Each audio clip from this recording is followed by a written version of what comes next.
Good morning, Dual Coast fans. Welcome back to another exciting episode of Dual Coast Podcast. I'm your host, Dan Skoka on the East Coast, joined by my West Coast co-host, Russ Rogers, as well, joined by very special guest this morning, Renee Moten out of Maryland. Renee, thank you so much for being with us. Ooh, I have been on pins and needles waiting for today, so I'm excited to be here also.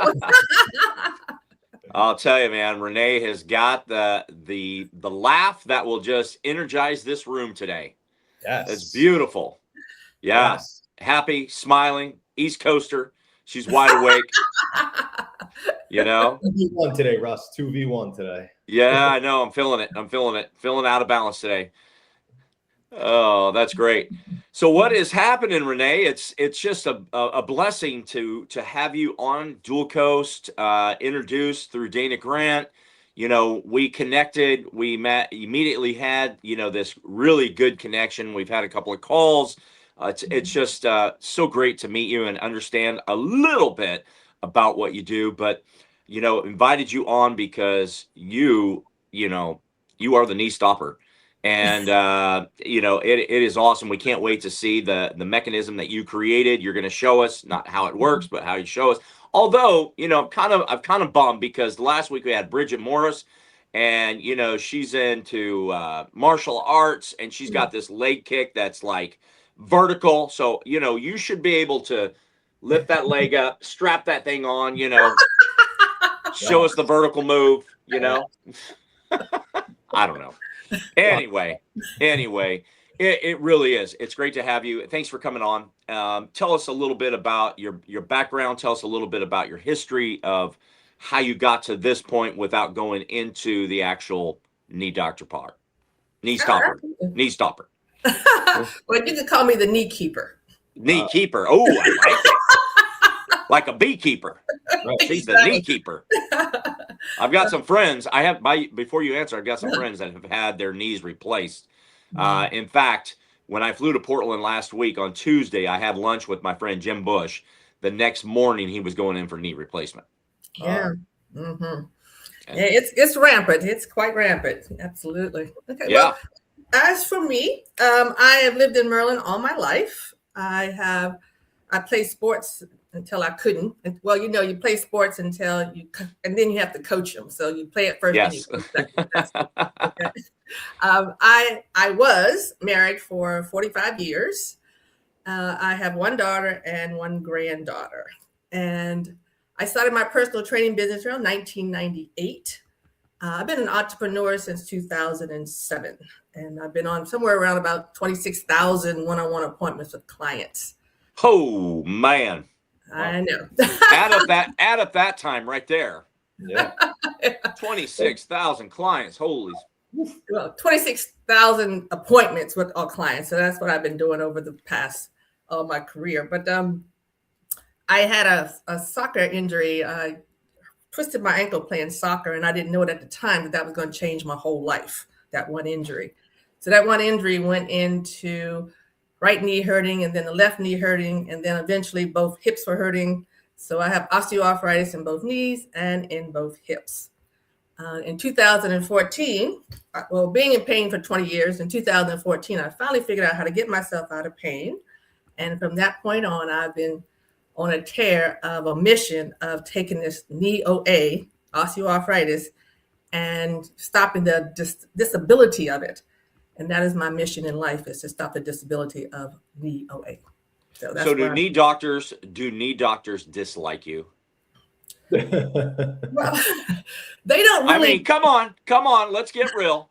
I don't say they don't like me. I think they just kind of, the ones that I have talked to, they kind of like, okay, so what? Yeah, thank you for sharing that information with me. Yeah. That's about it. Because they want you under the knife, right? That, making money, right? Yeah, sure. So yeah, I try not to think of it that way, but it seems like that comes up quite often. Yeah. But here comes the knee keeper. We got to create a song for you. Yeah. I love it. I'll take it. The knee keeper. Oh my gosh. So, just going off of the surgery side of things, because I have several friends that have had the knee replacement, and they said the first 2 weeks after knee surgery is brutal. Yeah. And then, you know, I've actually been with a buddy who I saw about 2 weeks after, and he just said it was awful. And, you know, just hobbling out of the garage, and, you know, they want you moving, right? So, yeah, it's no fun. And so here comes preventative Renee Moten that comes in, and she is basically telling people this is a mechanism that I have created, that I have designed, and I can help you, you know, with your pain, with maybe not going to surgery. And so, you know, do you have any idea how many people you have kept from going under the knife? Oh gosh. During the COVID years, those COVID years, I would have something like 800-900 people on my Zoom calls, you know, and Yeah. I know that I have showed them a way. Now, whether all of them took my advice, but I know I showed them a way of looking at it a little bit differently. Before you go into surgery, let's try this, this, or this first. Okay. Yeah. And that's where the strap came from, because people couldn't get the motion. So that's how I developed it, because nobody could figure out how to move their ankles the way I needed them to move their ankles. So. Okay. Well, I know Dan is just, as a physician's assistant, is just itching to, you know, ask him some deep questions. But can you just show us what it looks like? Show us the mechanism that you have designed and created, because, and then you can describe, you know, how it works, and then I'm going to let the physician's assistant dive into the interrogative questions. Do it. As you know, I said I was in pain for 20 years, and I went to one class in 2010 that said the reason that most people have knee problems is because of their ankles. Yep. And that's what I never hurt my knee. I never hurt my knee. And that's the first time I figured out, like, oh, that's why I have knee problems. So anyway, that's when my focus changed towards ankles. And this device here is called a knee pain reduction strap. Okay. All right. It goes around your foot. It goes around the arch of your foot. It goes around, you take this and you put it around the arch of your foot.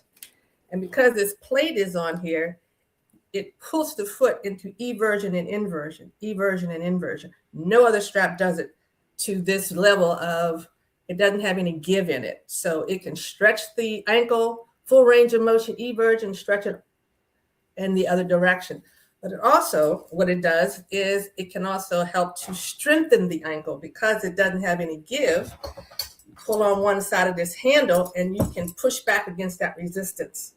So not only is it going to stretch it full range, it's going to also strengthen it, which maybe Dan can go into that. It's more of collagen is supposed to come out and start to strengthen those tendons, which is supposed to help to control that, you know, that ankle rolling that people have. Those athletes have ankle rolling, and it's supposed to really help with that. Wow. And this is patented, and it's ready to go. Awesome. Yeah. How long do you leave that on whenever you're using it? You know, it's more of, I'm looking to somewhere do about 15 reps on it, because you have to be careful with it, because those particular muscles are not that strong, because no one can really pull the ankle into that. So it's got to be very gentle when you first do it, until you get used to it. So I look 15 reps back and forth just to get the full range of motion. And then you go into the strengthening very slowly. Okay. It really does pull pretty hard. Ask me how I know that. Interesting. Yeah. I like that. Yeah. Renee, when you first started this whole process and you were having this pain, how did you know to start focusing on the other joints a little bit? And were you focusing on more like the ligamentous support in the knee, or were you focusing on strengthening structures, or was it a little bit of both? I know you just kind of got into it. It has stability standpoint and strength and stretching standpoint. What was your main focus to start? Was it strengthening? Well, the first doctor I went to, he said, this is what they always say. They say, go strengthen your leg muscles and lose weight. And so that's what I did. I hired a personal trainer, and I started doing lunges, squats, because I could still do them back then, lunges and squats. And probably after 5 years after working with my trainer, my other knee started to hurt. Okay. I said, okay. So they said, this is not working. And that's when I became a personal trainer to figure this thing out. Why is my knee still hurting? Why is both of them hurting now, even though I was doing all those strengthening exercises? Right. But the main thing that I learned out from the strengthening was my personal trainer kept making me stretch. And because he kept making me do that, it saved my knees from bowing, because they do bow after a while. And then it didn't start until I started to notice people would say, Renee, why are you limping? Like, I don't limp. But the bottoms of my shoes, I actually wore holes in the bottom of my shoes because I was limping so much. And that's when I said, okay, this is not working. I got to start from the ankles and work my way up and start to work on all of these joints, because all of them were being affected. Yeah. No, that's super interesting, because I feel like the knee, from a standpoint of being a hinge joint, is neglected by the other joints, like the hip being a ball and socket, ankle being a little bit different. And people don't really focus on the joints above and below so much. They always focus on like the quad strengthening, the hamstring strengthening. So Yes. it's kind of interesting, though, how you're saying it, that it's working in kinetic chain, so to speak. So you're starting with the lowest portion, working your way up. And that's something you kind of focused on. It sounds like you went right to the ankle. And I'm assuming you noticed gait issues, right? You were having gait issues, like you said. Your ankles were probably turning inward, outward, whatever it may be. Sounds like they were turning inward, actually. Do you agree with that? Well, my ankles, for me, mine was rolling out. You were rolling. Okay, gotcha. Yeah, it was rolling out all the time. I didn't realize it because it didn't hurt. I never realized. But the first exercise that I learned back in 2010 was ankle rotations like this. Sure. And I cried because mine wouldn't rotate. They were so stiff. Yeah. And because they were stiff, they were putting tension on my knee for years, but I didn't know it until one day I did a squat, bam, pain. Mm-hmm. Wow. Mm-hmm. Interesting. Yes. Now it doesn't stop there, right? I mean, it can go right up the leg into the hip. Yeah, absolutely. You could get. I have probably interviewed over 3,000. What's that? No, I was going to say, like, you can, which is from the knee being a standpoint of stability, it could kind of transfer pain down to the ankle or up the quad into the hip, and kind of work upwards in a chain or downwards simultaneously. What were you going to say, though? I don't want to cut you off. Well, I have probably interviewed over 3,000 people before they did any of my programs. I had to find out why. I go to the root cause. No one, I'll take that back, maybe one. No one has ever had only knee problems. Right. No one. Okay. Right. Anytime somebody comes and sits and talks with me, depends on how long they said they had pain, I know immediately they're going to have something going on with their hips, their back, and you can go all the way up to the shoulder. Yeah, for sure. Amazing. Yeah, because I wonder, because my buddy, one of my friends who lives here locally, he's had both knees replaced, but I think that he dealt with the first knee for such a long period of time, then his hip started hurting. Right? I mean, we're talking years.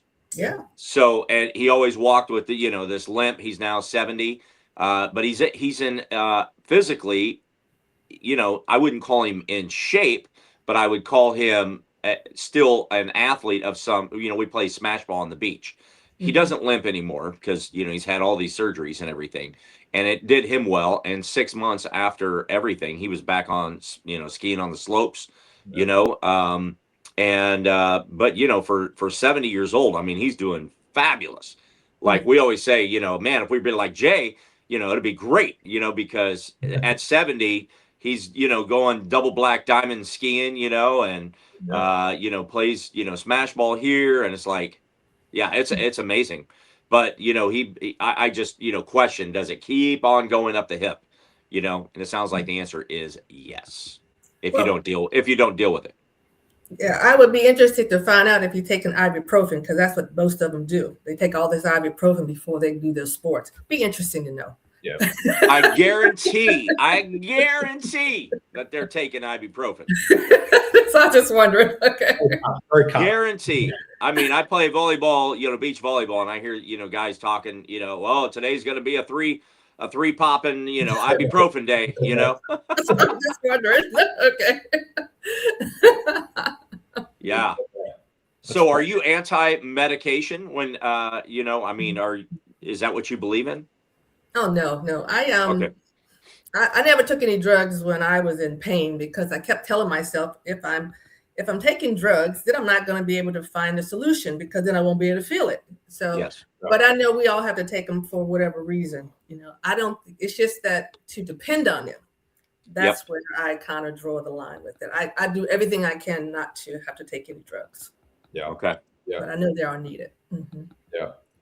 It's interesting because a lot of people definitely live on, the NSAIDs and stuff like that when they have OA for long periods of time before they, start to go for injections, hyaluronic acid injections, and then ultimately surgery at some point.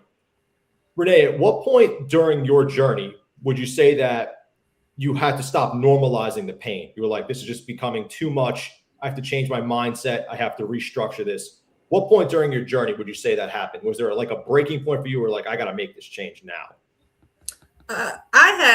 When I first had my pain, I mean, of course, I could still exercise at the time. So I was still able to exercise. I think it's somewhere around about 2000 when I used to have to literally wear ice packs on my knees to go to work. I mean, I ain't gonna tell you how I did it, but I used to put 2 ice packs on my knees to go to work because I was a personal trainer. How are you gonna be a personal trainer and you can't even get on the floor with your clients? But I did what I did. But I can't say that the pain would get so bad. I think because I kept listening to the doctors. Got to exercise. You got to move. You have to strengthen. So I remember being on a treadmill and my right knee would start to hurt. And then my left knee would start to hurt. And I'm on the treadmill crying because I keep telling myself, I have to exercise. I have to exercise. Yeah. And I said, this makes no sense. This makes no sense. But it wasn't until I went to I got a pedicure, believe it or not. I got a pedicure. Oh, that ends all pain right there. Exactly. My clients were tired of me limping around all the time. So she told me to go to get a pedicure. And when I got there, this woman, she started to massage. I told her my knees were hurting. So she started to massage my knees. And I wanted to scream because they were always so sore. So she finished massaging them. And I said to myself, I'm not going to be able to walk the next day. But gentlemen, when I got up the next day, after being in pain for 12 years, all my pain was gone. Just like that. It was gone. And I called her up and she did what they call a lymphatic drainage massage. Yeah. Okay. I went back to her a couple more times and it didn't work all the time, but it did work for about 2 months or something like that. And I said, okay. And I kept telling myself, I like, you know what? I said, if she can get me out of pain, then so can I. That's when my journey started into the holistic. That was like 2002. And that's when my journey started to know that there is a way because she did it too quickly. And when she did that, that's when it was on then. So that's how my journey became a holistic practitioner after that. Wow. Yes. And each part, the program that I have actually put together is called a knee pain recipe. It's like 6 steps. And it took me about 10 years to put the right steps together because you got knee OA. There is not just one fix. You have to do things in a proper order in order for it to really heal. See, I can run, I can do anything now, even after being in, with osteoarthritis in both knees. I have figured this thing out, and that's why I'm bringing it to the world because I figured it out. Amazing. Wow. We're going to try to do our part to help you continue to expand, to bring it to the world. Thank you. This is awesome. Yeah. Let me ask you a question. What do you think about GLP-1s and in terms of those helping any type of injury or strengthening or muscle tissue? Do you have any insight about that? GLP-1s with being a knee stopper, reliever? GLP-1s. Is that the Peptides. Okay. Yeah, so you have like either peptides. That would be more like for weight loss too, Renee. Yeah, so okay. Biomechanically, the number one thing surgeons usually tell patients is you have to lose weight because there's too much strength, too much strain on the joints, too much strain on your lumbar spine, your knees, stuff like that. So, I mean, from a standpoint of weight loss, it probably would help biomechanically. I would say. I mean, that's one of the number one things we usually recommend for initial standpoint. But, it's not ultimately the ultimate fix because weight loss doesn't always just reverse away. You know what I mean? Right. It may take some strength, or it may take some strain off the joint, but at the same time, it doesn't just reverse osteoarthritis, or if you have RA or anything like that. What's your take on the weight loss idea? I'll just say that I was one of those. I said, okay, let me lose this weight and I'm going to feel better. My knees are going to feel better. They didn't. Yeah. They didn't. Yeah. Strengthening exercises, losing weight, putting salves on your knees are not, changing your diet, taking supplements are not going to stop OA. Yeah. The key is, the problem is there is a misalignment going on in there. Yeah. So it doesn't matter what, and I've tried everything. Doesn't matter what you do. If you don't get that person back into alignment and get them to walk correctly, they're always going to keep having that deterioration. And I have a woman, she just had to get a knee replacement, but she's like 300 pounds, but she was with me for 3 years with her OA and all this exercise and doing everything else. But she had meniscus tears, bone on bone, all that kind of stuff. She needed the surgery, but I got her out of pain and she was like 300 pounds. Wow. Okay. Interesting. And I actually documented it too. And, it's not the weight. I mean, I know that it doesn't help, but you can get a person in alignment, get them back into balance, and that pain will subside. Yeah. Out of sheer curiosity, Renee, have you had any radiographic studies throughout this whole process, like recent x-rays or anything like that show improvement in any way? I have an x-ray from 2001, 2008, 2011, 2021, and I have MRIs too. Which one you want to see? She's snapping her fingers. She's snapping her fingers on that answer right there, Dan. I know that every time I would go get an x-ray, I could say, okay, that bone on bone is going to be there. And I'm like, no, it didn't. And I said, oh my gosh, I've stopped the deterioration. That's what I did. So you actually have improved x-rays. You have improved x-rays throughout this whole process. That shows I just know that the gap between the femur and the tibia didn't get smaller. Gotcha. Okay. You didn't break down any further. Definitely not. So exactly. Interesting. So technically, you prevented any further breakdown with everything you've been doing, which is huge because there's nothing that really does that. Exactly, Dan. Nothing that does that because it has to be incrementally put in order, and that's where the problem is. Some people, we do need to strengthen. Yeah, but sure. After you do all these other things first, and then you lock it in. That's what I do with my client. We get rid of the inflammation. We get rid of the swelling. We make sure that you are functional, that you're totally no restrictions anywhere else, and then we lock it in there. Because they're already functional. Then we lock it in. We don't lock it in when they're not functional. To me, what we do is we strengthen in dysfunction. Yeah. It makes sense. Do you taper your regimen per client, or you kind of go with the same regimen for everybody? Do you do certain things if somebody has unicompartmental arthritis versus both compartments? Did you do things like that, or is it mostly a step-by-step process for everybody? The first 4 steps are standard because that's getting rid of the inflammation, get rid of the swelling, that part. Okay. And then you start to, what do you have going on here? Because usually, I ain't gonna say 99%, but quite a few of my clients, once I get done with them after the first 4 steps, okay, now let's see what the real issue is here. And it's usually not even their knee, it's like their hip, their back or something like that, or the sciatica or something like that. But most of the time, it's not even their daggone knee. I can get you out of knee pain pretty quickly. It's usually the other stuff that causes the problems. Yes. Oh, definitely. Yeah.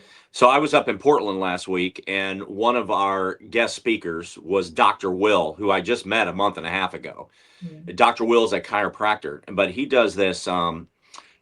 First, he had me come up to his office because he goes, I want you to experience what I do. And then when we get on stage and we start talking about it, then you have a better understanding, helps us in our conversation. So sure. So I went to the office, sat down in a chair. So he's doing, the spinal, feeling and everything. And then I lay down and he comes up underneath here and he's feeling all around in here, right? A little cranial checkup, and does this is in pain, blah, blah, blah. So then he starts pressing on different parts of the body. Does this hurt? Does this hurt? And most didn't, but then there was one. It's like, oh yeah, I feel that. So then he started working that, and he goes, you're out of alignment. And he was talking about your rib cage, and he's just doing this soft press right here, and then he's pulling the ribs. So when you're talking about your body being out of alignment, after that, I mean, I felt great. And I mean, this is just one time, right? So, if you get your body in alignment, and I'm agreeing with what you're saying, as we age, different things happen. We're working, we're moving, we're, gaining weight, we're putting on muscle, whatever it may be. Our body is on alignment. So one thing connects to the other, And he's like, so right here, that's connecting all the way down, to, your calf or whatever. Right. Exactly. So I agree with that. So, one area takes care of the other. So everything that you're saying makes perfect sense to me, because I just experienced that last week. Yeah. Well, I have my clients, they have to build themselves a holistic team. And part of their holistic team is having a kinesiology. It's got to be a kinesiology chiropractor to be able to work on them. But you don't go to a chiropractor unless you talk to me first, because I'm sorry to say, I love chiropractors, but they have to do certain things for people with knee problems. And they don't do them, because I went to 7 of them. So I know. And I took my clients to them. But there's certain types of adjustments they need to do for people with knee problems, and then you have to give my clients instructions after that. Let's get that adjustment to hold. Yeah. So we have to go into that part. So there is a whole new, when they leave me, you got to have your team, and let me show you what your team needs to do for you. Yeah. And that's how we get you to that other side of pain. Fantastic. Well, I'm running a marathon next week, so I'm feeling great. That's a 1 mile marathon. You ran marathons. Oh man. It's a 1 mile walking marathon. Yeah, I'm building up right now. I'm walking. I'm walking a quarter mile every day. Yeah, he's warming up now. That's what I had to do back in 2014 when I finally I put the recipe together. I did a marathon. I walked a marathon. Matter of fact, I walked 40 miles. Wow. To test it out to see if I could. And I did. And I had absolutely no knee pain. After being in pain for 20 years, I said, I got it. I figured this thing out. So wow. Fantastic. Are you today almost pain-free? Yes. Wow. Yeah. And the thing is, I have to work at it. I have to tell my clients, we have to work at it now. We have to stay in alignment. And I show them how to stay in alignment. I show them what we need to do. Yeah. To always be able to check it. It's not like a one and done. Yeah, no. Right. Yeah. It's consistent. Go in and check yourself. Yeah, that makes sense. But you went from debilitating pain into pain-free. So I mean, that's huge, because and you're running and exercising and strengthening simultaneously. Because some people, I would say most people, give up on something. They give up on the squatting, they give up on the running, they give up on something to try to take that pain away. And then they stretch and things like that and try to relieve it. But at the same time, they have to sacrifice something, because they're like, oh, that kills my knees if I do that. That kills my knees if I do that. But you pretty much are, pain-free in most regards. You still strengthen, you still run, you still exercise, you still stretch. So, I mean. Well, I actually teach. I have, sure. When I came off of out of COVID, I started teaching classes, exercise classes for people with bone-on-bone, meniscus tears, telefemoral syndrome, running knee, you name it, they have it. They have back problem, knee problem, hip problem. They have everything because it all comes in there. And these women are fantastic. They can get down on the floor, get up. They can do anything. Now, do we do high intensity? There is a certain way you need to do high intensity when you have our type of challenges, but it can be done. Sure. And the thing is, they understand that they have to stay in alignment when they're exercising. Yeah. And I teach classes 8 times a week. I teach 2 classes a day. And that's awesome. Exactly. I mean, it can be done. It's just that we have to do certain types of exercises for people with osteoarthritis. We can't do everything. We can't keep doing lunges. And I don't do no lunges, and I don't do all these squats. I mean, I can, but why? Yeah. Keep doing them all the time. What happens to somebody when they get bone on bone? Like if you're trying to help them and they're feeling that grind, because I know all my friends that have had knee replacement surgery, they felt that bone on bone in their knee. So you come in, how can you help them when you get to that point? Well, Dan, I'm just saying this. First thing I do is look at their x-ray. Sure. Okay. Because I would say, because some doctors see that there's a gap, a little, it's a little small in there, and they'll say that's bone on bone. I've seen them say it. I've seen too many x-rays. But I always ask the people, say, do you have a meniscus? And they say, I don't know. Well, if you have a meniscus, how are you going to have bone on bone? That's my first questions to them. Okay. I understand one thing about bone on bone is just like inflammation. It's inflammation that is being created. I get rid of your inflammation, I get rid of your swelling, and you can exercise just fine. I've had most people in my class got bone on bone, and they can exercise just fine. It's just where they have to put their feet at when they're exercising. They have to twist a certain way, and it can be done. Now, eventually, I tell them also, you're going to need surgery, if I see that the bone has hit each other. You are going to need surgery. But however, I can stabilize you enough so when you get ready to go to surgery, you come through it with flying colors. My clients go through that surgery pretty easy. They finish their rehab very quickly, but they had to get to surgery because, I'll say this, Dan, I'll just be nice here, because they stayed with the shots, the drugs and stuff a little bit too long. Yeah. It didn't stop their pain. They just was living with that pain until it got bad enough to need surgery. Yeah. And the key is we need to take these people from, the doctor need to do the diagnosis, but the doctors just cannot do what I do. And we need somebody on my side that is willing to show these people that have all this osteoarthritis in their knee, you can get rid of the pain and we can get you to exercise, but you can't stay in there in that space until the bones start to hit each other, or your knee starts to bow. I got 3 people in my class right now, their knees are bowed. Yep. But I'm stopping, but they still can exercise. And when they get ready to go to surgery, they'll be ready to go to surgery without the inflammation around all that pain. And they'll go through the surgery a lot better. Interesting. Yeah, I feel like that's something that's definitely overlooked is people going into surgery. They don't really start the process beforehand. They go into surgery and then start the process afterwards. That's a very common theme because nobody really rehabs their knee or does strengthening or stretching before going in. Yeah. So automatically, in my opinion, you're at a disadvantage because you have surgery, you're admitted for 3-4 days, typically a scenario, possibly go to rehab for a week. Some people who getting bilateral knees done go to rehab, automatically. But then you start the process of rehab right after that. And now it's like, okay, I'm already a little bit behind the 8 ball because my quads are weak, my hamstrings are weak, my ankles are probably unstable. I've been favoring one side for X amount of years. That's right. And now you're going, and now you're starting from scratch technically, in my opinion. Yeah. And the thing is, if they can just get this one word can just change the whole dynamic. These people have been limping. Their other side is already messed up. So you're going to go and do the knee, but as soon as they come out, they're still going to be messed up, Yeah.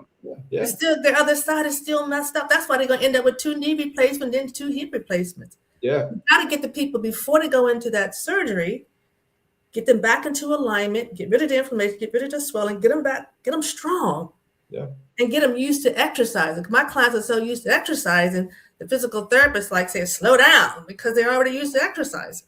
So that's why I say for people that get ready to go into surgery, come to the Moten method. That's the name of my method. Come to the Moten method. Let me get you ready for your surgery if you need it. Yeah, for sure. Well, I got to believe that, people that are listening to this podcast, whether live or later on the replay, are going to be definitely hitting up Renee Moten because, this is really good information, and especially if you're dealing with ankle pain or, you got tendonitis, you got, some tendon problems or you got knee problems, hip problems, this is fantastic. I think the thing that I want people to really get, and that's what I put in my book, my new book that I put out, is to know when it's happening. See, for me, I hurt my ankle. My ankle turned into my bottoms of my feet started to hurt. So that's the first indication something is wrong. And then I had plantar fasciitis. That's another indication something is wrong. Okay. And then next thing you know, my knee was hurting. But here's some other precursors. If you have bunions, if you have corns, if you have calluses, if you were orthotics, they're all telling you you're going to have knee problems in the future. Why? Because you're not walking correctly. There's something about how you're walking is not right. And so it's going to, every time you walk, you put stress on the knee. One day you're going to do a twist or a turn, meniscus tear. Yeah. I've seen that quite often. Yeah, for sure. For sure. Mm-hmm. It's funny you say that, actually. It takes me back to this. I went to go buy sneakers one time. This is a number of years ago. And I went to this like specialty store, and I didn't really know much about the whole wellness of sneakers at that time, if that makes sense. I was always wearing like the Nikes and the Adidas and whatever else was popular at the time. So I walk in and there's this guy there who's looking to help me, and he's wearing these shoes that are like, have nothing. They're like his bare feet pretty much on the ground. Mm-hmm. And I was like, I got to ask you, like, what are you wearing? He's like, well, I'm teaching myself how to walk. This guy's like 50. Mm. He's like, I'm teaching myself how to walk. And I was like, I'm sure you know how to walk, and he's like, yeah, but I don't know how to walk correctly. And I was like, and that always stuck in my mind. And like, this guy started testing my gait, checking my inversion on my ankles, my knees, the whole chain of command pretty much. And I'm like, all right. And then he puts me on like this whole gait stability thing, checking my balance between left and right. And I'm just like, here to buy sneakers, man, and after that, said specialty. You said specialty store. I was like, I'm just here to buy sneakers, man. And then after that, but now I go in with that mindset when I actually do look for sneakers and things like that, like the gait and the abnormality and what's left greater than right, what my stride, everything like that. And this guy looked at all that stuff and he showed me. He's like, I'm learning how to walk again. This is he said, you want to be closest to the ground to start. It was the way he described things. Like he wants to be grounded, so to speak, where almost his bare feet on the ground. And then put a platform under him. So that's like, he had to like build up the chain a little bit. Yeah. It's interesting because I feel like that's something that's overlooked, is like the whole thing of gait and what people wear on their feet and their ergonomics and how they do things for a living, and they're, sitting for prolonged periods, standing for prolonged periods, lifting, things like that.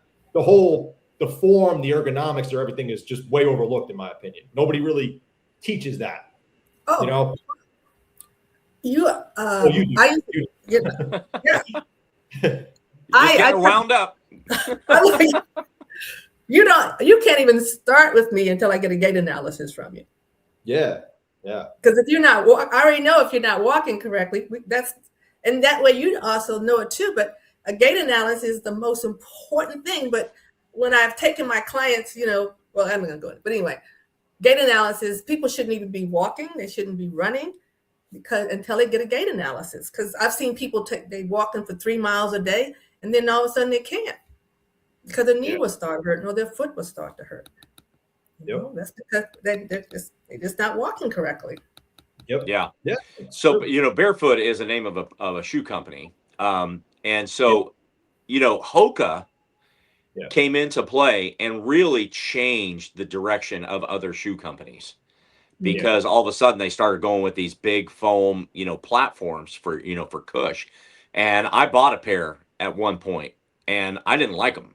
And it was, I go with a lower profile, foam shoe, and because and it's a little bit wider, than the foot. And it kind of goes back to what you're talking about, Dan, as far as grounding, right? The Hoka with the cush just didn't work for me, because what it was doing, it was just like you were talking earlier, forcing everything to a roll. Yeah. In my classes, that was the first thing everybody wants to talk about. Renee, what shoes should I wear? Don't buy any shoes. Why? Because your ankles aren't working right. Your feet aren't working right. We got to get your foundation. That's what I do. I build your foundation. Make sure your ankles will work. Calves, shins, make sure everything is functional down there first. Now let's go find some shoes to wear. But get shoes when you're dysfunctional, it's not going to help you. Sure. Right. No, absolutely true. Absolutely true. It's funny because and James Rupert, who was just at in Portland with Russ over the weekend, he would be interested in this conversation because he's a functional PT, and he kind of brings a lot of things up that are overlooked in the realm of physical therapy these days. He's more focused on neurophysiological connections, mind muscle connection, things like that. And he's always on the standpoint of like, it may not be that area that's truly the issue, being that maybe you have knee pain, but it may not be your knee. It could be something else. It could be malalignment, your ankles, your hips, and things like that. Something that he always kind of preached a little bit as we've had a couple of conversations with him. I think he'd be truly intrigued by this conversation right here. Yeah. But it's true though, because a lot of times, like, we touched on a little bit before, it's alignment most of the time. And like you're saying here, the walking, the gait analysis, when you, just a quick question for you as we're doing this, do you have people like video chat you and things like that? And they show you how to walk, how they walk, and you kind of like, you work on the process, or is it always in person with you? No, they send them I got clients from all over the world. So yeah, they send them to me and I check them out. Yeah. Yeah. That's cool. Mm-hmm. Interesting. Yes. I have, when people come to me and they say, Renee, I have hip problems, or I have back problems, or I have neck problems. I said, I'm not worried about your neck. I'm not worried about any of that yet, because I have to go through my step by steps. I go through step 1, step 2, step 3, step 4, step 5. Now let's see what the real problem is, because we got to get them back into get them balanced back into them, and then we can find out what the problem is. To go after if somebody has their neck has a neck problem, you shouldn't just go after the neck. You got to find out how they're walking. If they got a hip problem, a back problem, it's just that's why chiropractors. My friends. Why do you always wonder why people's adjustment would keep going off? Yeah. Because of that. Because they're adjusting, which is fantastic. They feel good, but then when they go out and walk again, then it throws the adjustment off. Yeah. So 1 month ago, you launched a book, and I'd love for you to share about your book with our audience. Okay. Yes. It's called Knee Pain Relief, and I'm sorry, Dan, again, but I put why standard care fails. I don't know what you're talking about. I was so looking forward to this conversation today. Why standard care fails. I was trying to do it. I was trying to say it. I was going to say something, but put it this way. All my research, even though my book is about why standard care fails, is because when I started really looking at what doctors actually do, they diagnose and they treat. They don't have all this time to investigate. And they wasn't really taught to do all of this investigating, is find out deep down what's the root cause of people's problems. That's when it comes to orthopedic doctors in the sense of knees. Now, about the other stuff, I don't know, but I know I've talked to enough clients to figure that out. But only thing I put in this book about it was that you can have your doctors, but you need other people to help you. They're just not, you just can't go to your orthopedic doctor and think they're going to be there and be all. There's other options that you can go to, and that's what I was sharing with them. You have 2 doors. You can go get yourself healed, or you can go get your pain managed, because that's what the doctors do. They manage the pain because that's what they were trained to do. I know how to heal your knees, which is different. And I just said, which door do you want? You want to get healed, or you want to be managed? Yeah. So that's awesome. That's what my book is all about. Where can people find that book, Renee? I am on Amazon at the moment. I'm going to be sending out some more stuff. I'm going to be doing some book signings coming up pretty soon. So I'll be sending that out to the world too, to let them know so they can meet me in person, have their book signed by me. So it's going to be exciting. That's awesome. Yes. Awesome. That's super exciting. Love it. Wow. Love it. And Renee, can people buy the knee device that you created to help work on the ankle? Absolutely. This is on my website. Me and Amazon are having a problem. It's on Amazon, but we're having a problem. But sold anything on Amazon. If you're listening. But you can go right on healmyknees.com, and you see the word strap, and you'll be there, and I'll have the book. It's going to be on that same page. So you can get the book and the strap at the same time. So the inside of the book, it has a place, a QR code in the book that you can get the strap also. So it's in here. But the book will talk about that you're going to need the strap in order to be able to do the whole process. So they all do me a favor. Hold up that QR code to the screen and hold it there for a few seconds. Somebody can be able to do it right now, right? Yeah. Let me see it. I'm going to try it. Okay, let me see if I can find it. Oh, here it goes. What a picture of me. Hold it right up there. Let's see what happens. See if that works. Hold steady. Well, Can you see? Oh, okay. hold steady. Oh, a little there. Is it working? I can't get it to. Well, let me see. Can you get it to work, Dan? No, Oh yeah, it worked. Yep, I got it. It did. Yeah, I did. Look right Nice. there. Boom. Nice, perfect. That's crazy. Okay, so if anybody was doing what I was doing, it does work. The knee pain reduction strap. Yes. The Moten method system. Nice. Yeah, and it has the instructions on there. I have it all videotaped. The instructions on there how to do that. There you go. See, there's me. Now, Renee, you don't really have to have knee pain though to use it, right? Like No. are using this just preventatively and things like that, right? The most exciting part is I'm going into high schools. Ah, Yes. Excellent.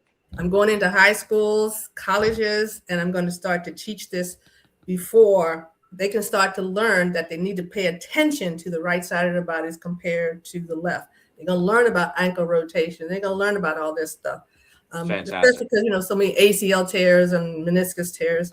I'm going to be really just educating them on how they can work on preventing those types of injuries. interesting. Very interesting. Love it. I changed my. Go ahead. No, just saying. No, yeah, amazing. I was affirming. I think that what I was finding when most of my clients were over 50, and they were mostly women, but they have gotten to the place where they kind of accepted some to a degree. And plus they've heard so many different ways of how they, use this cream, use that, use the oil, use this. And they're not easy for me to say, there's another way. They're not that open to it. But now you have these younger kids never heard of anything except for what I'm going to be teaching them about their ankles, their feet, their toes, their calves, their shins. They're going to learn all that stuff in high school. So that's exciting. Wow, that is exciting. Yeah. Yes. Wow. Yeah. Preventative Good measures. for you. Yeah, it's great. Amazing. Well, I got one more question for you. Yep. Closing line is this, and I want you to give us some feedback on your thoughts. Wellness is not about perfection, but it's about progress. Tell us your thoughts about that statement. Oh gosh, wellness. Oh, I got her. That was the Dr. Will question. There it is, Dr. Will.